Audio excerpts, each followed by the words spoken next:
सकाळी कामाला निघाले, मात्र त्यानंतर फोन आला की अपघातात तुमचे नातेवाईक जखमी आहेत आणि त्याच जखमींना बघायला आलेले कुटुंब या ठिकाणी रुग्णालयाच्या बाहेर रडताना दिसत आहेत. मी सध्या उभा आहे कळवा रुग्णालयाच्या बाहेर. छत्रपती शिवाजी महाराज रुग्णालय आहेत आणि या बाहेर आपण पाहू शकता की पहाटेच्या वेळेला आपल्या घरातल्या व्यक्ती कामासाठी गेलेला आहे आणि त्यानंतर अचानक फोन येतो की ते जखमी आहेत. त्यानंतर काय परिस्थिती होते आपण आजीबाईकडे पाहू शकता. याच आजी या ठिकाणी बघा कशा प्रकारे या ठिकाणी डोळ्यामध्ये अश्रू त्यांच्या आहेत आणि सकाळपासून आपल्या घरामध्ये गेलेला जो नातेवाईक आहे त्याची काय कशा पद्धतीची त्याची अवस्था आहे याची माहिती मिळत नसल्याने रुग्णालयाच्या बाहेर ते रडत असताना या ठिकाणी दिसून येत. आपण त्यांच्याशी संवाद साधणार आहोत. आजी, कोण होतं तुमचं? नातू है, मेरा नातू है। सात बजे के घर से निकाला है, उसको गाड़ी भाड़ा का 100 रुपये दिया है, गया रोज जाता रोज आता है।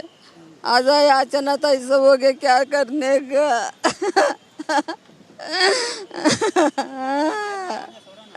काय नाव आहे त्याचं नेमकं? शुभम आहे।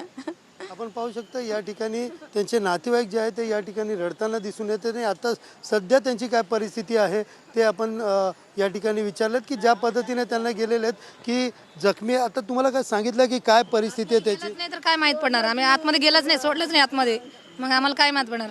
हे सांगतात ते का काय परिस्थिती आहे, जखमी आहे का? जखमी आहे काय, काही नाही होत असं बोलतात. एवढं. काय नाव होतं त्याचं? शुभम. कुठं चाललेला, किती वाजता निघाला? कामाला चाललेलं तो इद्यावरला कामाला चाललेला. सकाळी घरातनं 7 वाजता निघालेत इथं कल्याणपाटा. कल्याण फाटावरनं यांचे नातेवाईक जे आहेत ते नातू आहेत ते निघालेले आणि विद्याविहारला कामासाठी जात होते. मात्र त्यांना अचानक कळालं की या पद्धतीने की ट्रेनमधनं ते पडलेले आहेत. तर सध्या रुग्णालयाच्या बाहेर जे आहे ते या ठिकाणी त्यांचे नातेवाईक दिसतात, ते डोळ्यामध्ये अश्रू आहेत. कुठेतरी त्यांना असं वाटतं की याची माहिती हॉस्पिटल प्रशासनाने द्यावी, मात्र अजून देखील हॉस्पिटल प्रशासनाने कुठलीच माहिती दिली नसल्याने या ठिकाणी ही त्यांची अवस्था जी आहे ती या ठिकाणी पाहायला मिळते. कॅमेरा पर्सन गणेश राठेसह सुनील जाधव, TV9 मराठी, ठाणे.